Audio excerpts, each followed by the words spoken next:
Welcome. In this session, I'm going to talk about the time that I spent at Scindia School, Gwalior, which is a boarding school. So it's a boarding school for boys, and it has approximately, I think, 600 students or so. And so now it is from the seventh class to the 12th class, but in my time, it used to be from the second class to the 11th class, though the number of students was more or less similar. So it's an expensive school. It is among the top 5 or so residential schools for boys in the country. It's never been very good at academics, but it does provide a very well-rounded kind of education, which you will see as I talk about it in this video. And its location is just spectacular. It's based in a fort, which is 300 feet above the city of Gwalior, which is like an intermediate town at best. So it has majestic views.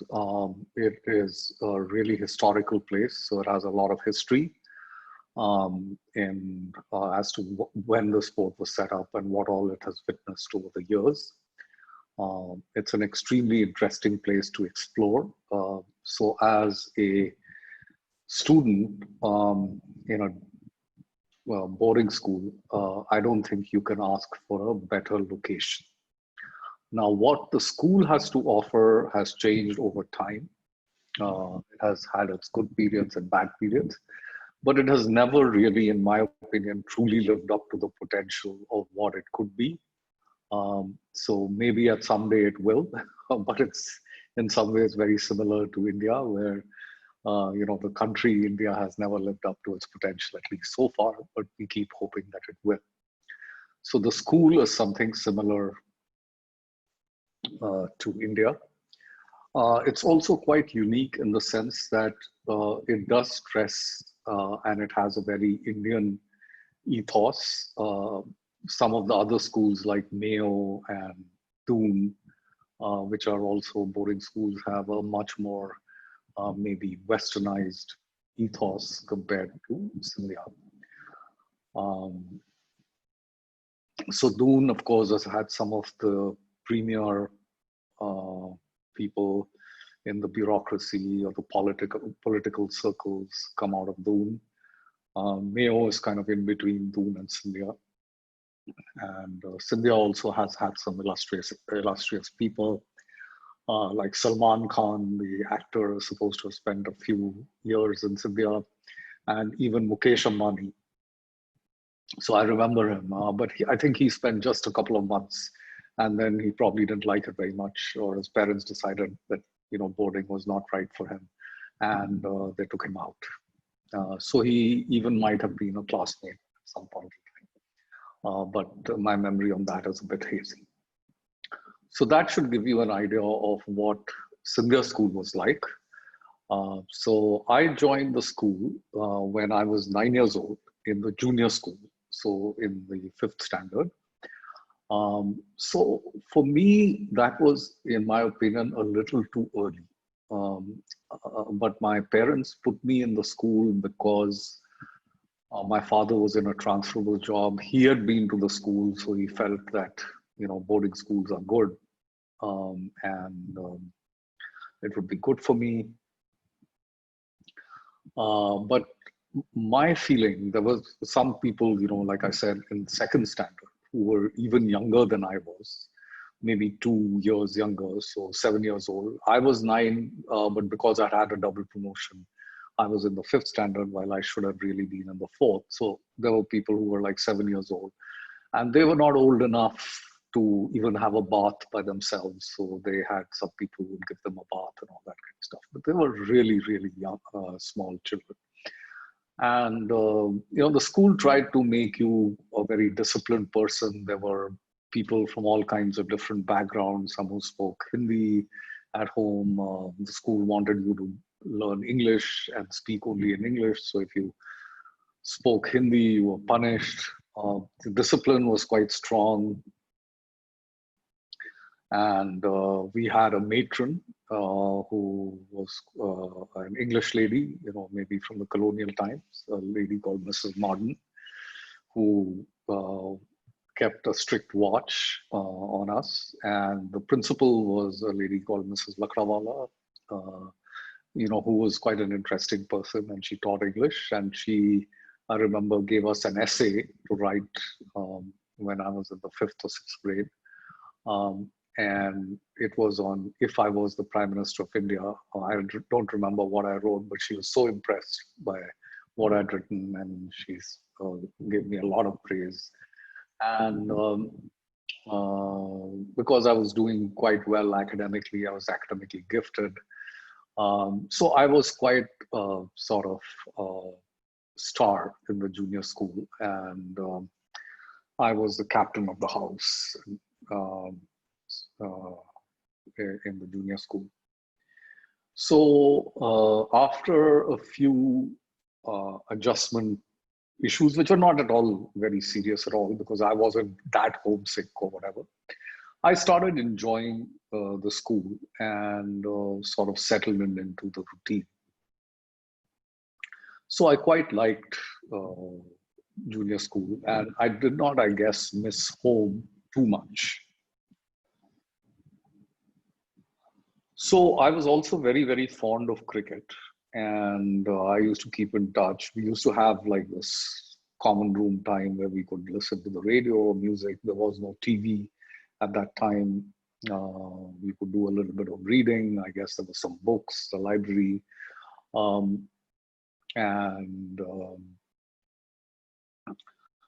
So I think the first break that I had when I went back, which was probably in the winter, there was a test match in Bombay.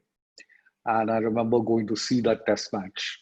And my brother actually met me at the station when I came back. He must have been like 4 years old or something at that time. And he gave me a hero's welcome, because he was like I was this big brother who was coming back from Scindia school, and he was quite looking forward to my being there. And he wanted to carry my bag, which was like probably bigger than him. And I still remember that. And then my father, one of his colleagues, was actually a cricketer and in Burmashell, and played 4 tests for India as a wicketkeeper. So he was KS Inderjeet Singh ji. And his cousin, Hanuman Singh, was a real star of the Indian team, and he had hit centuries and things like that. Finally, he didn't sort of totally live up to his potential, but he still did quite well. And I had the good fortune to meet my cricketing heroes because there used to be this place that Burmashell used to have cottages which the officers could book at a place called Marve, which was some distance from Mumbai, but near the beach. So I remember we spent some time at Marve along with these cricketers, and it was a great deal of fun. And for a young child of 10, quite an experience. So then moving on to senior school, which was from the 7th row, and I joined a house called Jayaji House. My father was also had gone to Jayaji House, and Jayaji House was always one of the premier houses. And the school did very well and won something called the Efficiency Shield almost every year.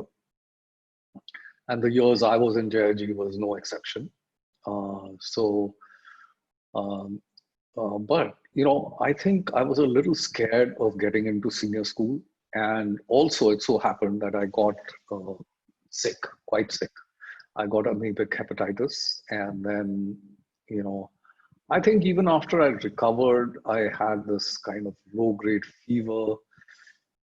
And the doctors were wondering why it was taking me so long. So I think I was almost out for 3 or 4 months and I missed a little bit of the school, the senior school. Now, was the fever slightly psychosomatic? I don't know. But probably it was because I was not that eager to get back to school. But anyway, finally I got back and then settled down in the school and started enjoying senior school as well. Now, a few things to just illustrate the school a little bit better. Uh, so, in the school, there were slang for certain items, and things were a little different. Like, we used to have in winters, it was quite cold in Gwalior, and we had to climb down some steps and to get to the bathrooms where. So there weren't like individual bathrooms that we had. There were shared bathrooms, and they were floor down. So we would go with our towels and things like that. And then we would take steel buckets and we would go to this contraption, which was called a garma. So the garma was a thing which had firewood, which burned at the bottom, and the flames and all that would go through a tube. And that tube would get heated, and then it would heat the water. There was water around the tube, and that's how we would get hot water. So the garma would be set up by the house servants before the day would start, and then we would all go and have our bath. So this was called a garma. So there was no hot water, piped hot water, or anything like that. No showers, and then we had Indian toilets, and we had to take water in a mug kind of thing, and that was called a tamlot.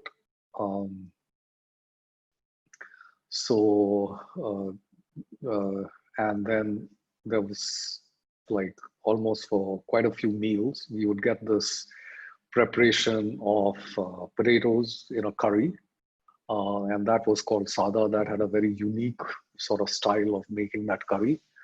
But most of the people who've been to Scindia remember these kind of terms, and maybe they're still used. I don't know. Of course, things like the garma and all must be history by now, and we probably have Western toilets and all by now, but I'm not too sure. So that was a little bit about the school slang. Then there was another very sort of Indian thing about Scindia school. That is, every evening we would have a bath, and then we would change into kurta pajamas, which are like white night suits.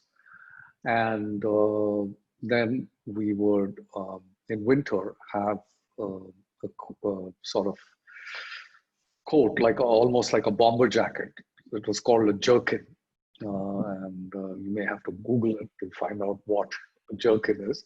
I don't think they're there now, but it was a little bit of a strange contraption, but it did keep us warm. And so we would wear these kurta pajamas and jerkins. All our clothes actually were made in the school, so we, had to place orders for our uniforms and so on and so forth. And when you were in a boarding school, you came with this trunk which had very few things in it, and something called a hold all, which was something that you wrapped like your bedding in, and you used to travel with that in the train. So you had this hold all and trunk, and then you would keep your hold all and trunk under your bed. You had one small cupboard, a bed, and you had to make your bed. If you got into it, you sort of took off the bed cover, folded it, put it on a wire. So it was all a very, very disciplined life. And, you had, so many undershirts, so many undershorts, so many shirts, so many kurta pajamas, and so on and so forth. And you had to keep track of all the items. and then you had to give them to the washerman who gave them back to you. Even now, having spent so many years in hostels, if I had to live very, very simply with very few things, now it's called minimalist style and Mary Kondo and so on and so forth, everybody. But that would not at all be a hardship for me, because I was used to living with very, very few things when I was in the hostel. So anyway, I wanted to talk about this unique thing called Astachal. So we would change and then we would walk about maybe 200, 300 meters to this place, which was right at the edge of the fort and face the setting sun. So we were looking out towards the west, and we were 300 feet higher than the city on a hill. So we would have gorgeous sunsets, which we could watch. And there was this open air theater with a statue of Mahatma Gandhi. There would be someone on the dais. There was a small dais that we could watch from this open air theater. And either they would play bhajan or on the harmonium or on the violin, or someone would speak something. And then we were told to meditate for a few minutes in silence. And then, so we'd walk there and we'd walk back and we would do this every day. So that was something which was quite relaxing and a memory that a lot of the people who went to Scindia quite cherish, this memory of the Astachal. So moving on into the senior school, what is it that we did besides study? And studies was not a big thing in Scindia School. Scindia School was not renowned for academic excellence. But what we did was we did a fair amount of drama. I used to play like the role of the female in a lot of the dramas because I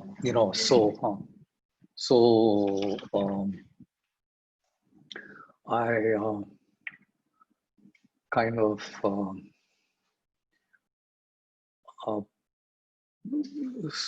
so because my voice was quite thin, I myself was very thin. As you'll see that later on when I tried to join IIT, but that's a story I'll save for later. But suffice it to say that I was quite tall and very, very thin. So I did well in female roles. I think later on I played a few male roles as well. I was quite good at dramatics, and actually one of the people who watched me in a school play, which was on the Founders' Day, told me that I should look at an acting career, which of course I never did. So I was also very good at something called elocution, where you had to project your voice and memorize a poem like "The Boy Stood on the Burning Deck" or something like that. And our friends, Romans and countrymen, lend me your ears and recite a speech. And how well you could throw your voice and all that was something that I was quite good at. As in sports, I was never very good because I wasn't strong and powerful. So things like athletics or football or hockey, I was pretty bad. But I had to play those. Physical training was also something I was terrible at, but had to do it. Like I could never do a pull-up, but I just used to hang there and try to fall off.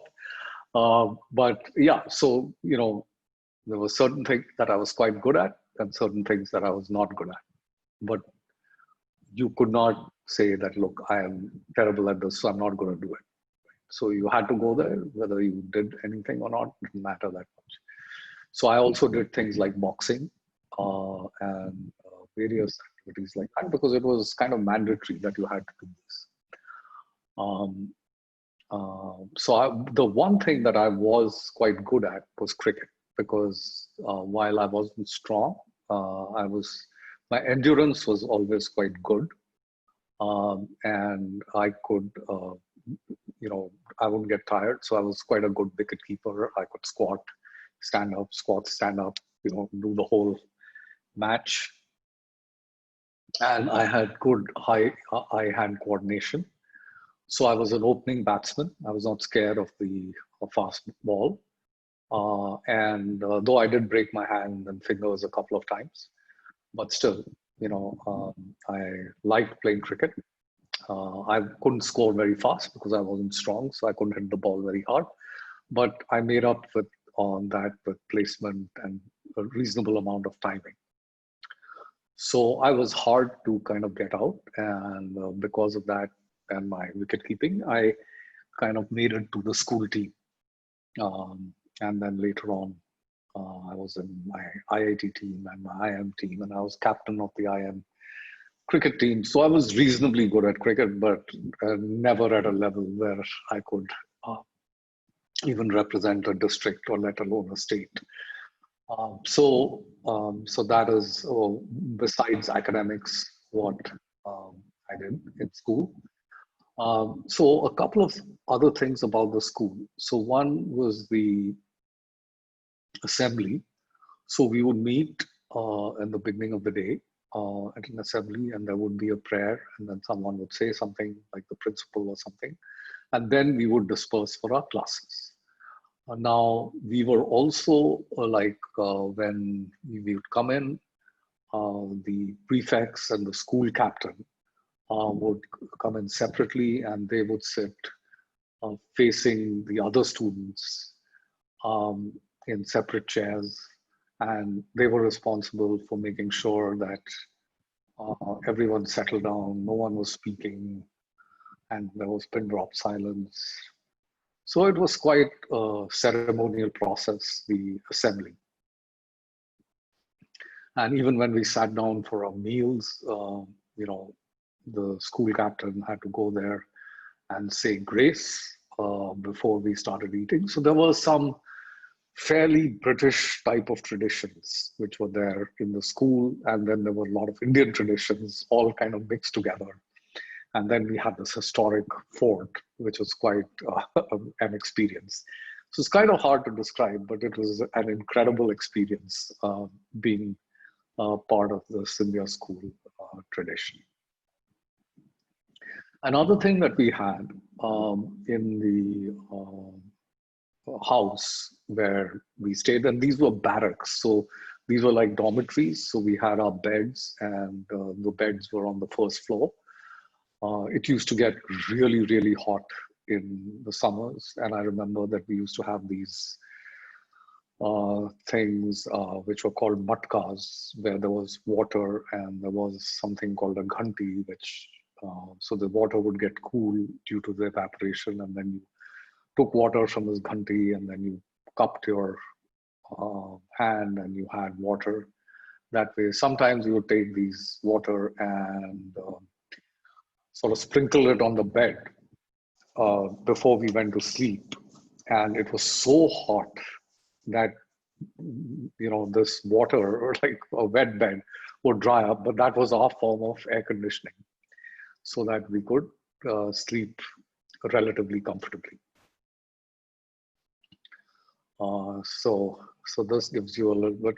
So there was this poem by Tagore, which is where my head is held high, and where the mind is without fear. So that is a poem. As we were climbing up, every day that poem was painted on the wall in fairly big font, and we would see it every day. So that is something that, again, got imprinted into my psyche, and was quite inspirational for me, and it still is. So these kind of traditions are what I remember about the school, and in some ways, the school played an important role in shaping me into the kind of person that I became. So now, apart from all this, right? So as young boys, we were always up to pranks. So we would try and forage for bear, like run around trying to find these wild berries which were growing, break them up. Um, this was not all allowed as such, but we would break the rules and do this. We would go once in a while. I didn't do this too often. I was more on the law abiding side, you could say. Uh, but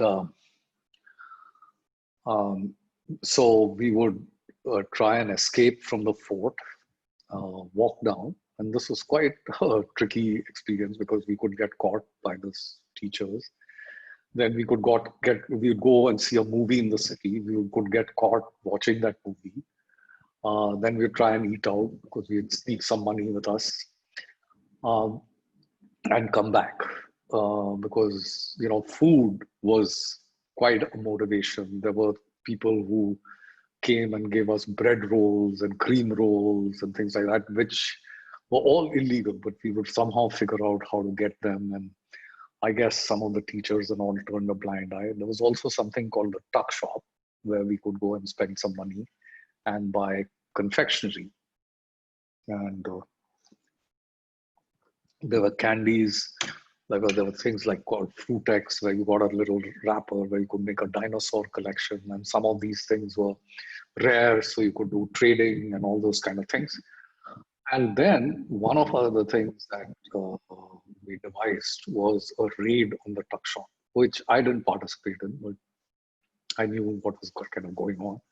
And then the tuck shop was raided, and we shared in the spoils. Um, that was quite a event. Uh, so we were all kind of getting into scrapes. Sometimes we would try and cook or make like hot buttered toast with some improvised heaters in our rooms. So as prefects or school captains or something like that, we would have a separate room, which was at the edge of the dormitories. So we'd get into all kinds of tricks up there. And then there was this housemaster who would come and try and see that we were not getting into various scrapes. And sometimes the smells would waft down and things. So, well, it was certainly a fair amount of mischief that people used to get into. Now, I ended up being the captain of the school. That is like a head boy or something. And that was quite unlikely because, I was this fairly thin person. Um, I was very good at academics. So clearly on that score, I was good in these extracurricular activities like dramatics and elocution and debating and so on. So I'd get high marks there. But I was quite weak in sports. And normally the school captain or head boy would be the person who was the most well-rounded person. And it used to be normally a tough guy who was good at sports. So when I was named school captain, there was a bit of, I was quite shocked. My father was on the board of governors, so I don't know if that had anything to do with it, but if the school principal was trying to sort of curry favor with my father, but it was very unlikely because, the board of governors was not something that the principal was quite a good person, a person called SP Sahi, a very principled person, really nice in there. He liked me a lot, obviously, because he did make me the school captain. So that was, now this, being the school captain was quite an experience because, you had a lot of power as a school captain. And also, one of the stories I remember is that as a school captain, I was supposed to lead the march past on Republic Day and Independence Day, and I had to shout out the commands. And I didn't have a very booming voice. So that was a little bit of a problem, but somehow, and I had to carry the flag of the school and march right in front. And I am a little tone deaf and I have difficulty staying in step. So unfortunately, there is a photograph which captures me leading this march past with everybody in step, but I might like out of step. So anyway, so that was my stint as school captain. So in a house, we had about 50 boys, and maybe there were 7 or 10 in the same class. Our class also had around 50 boys, so there were about 7, 8 houses. So we were quite close to the people in our house. We used to do a lot of things together. There were these house competitions. So there was a lot of strategizing. These common room activities were done together. Study hours were done together in the house. Then as school captain or the prefects were responsible for maintaining discipline in the house. So we also went out on trips, which were quite an experience. So we would visit places like Fort Mandu or Jaipur or something and do a school trip. So that was kind of great fun. We'd go in a bus and have quite some experiences. Some of the boys would smoke and things like that. At that time, at least, I don't think there were a lot of drugs and things like that. But I guess liquor, I don't remember too much, but maybe because we couldn't necessarily afford it. But yeah, there was a fair amount of smoking.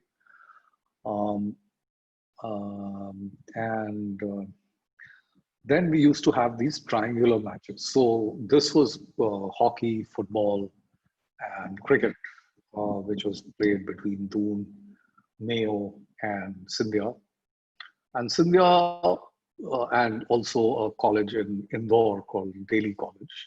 So it became then the quadrangulars rather than the triangulars.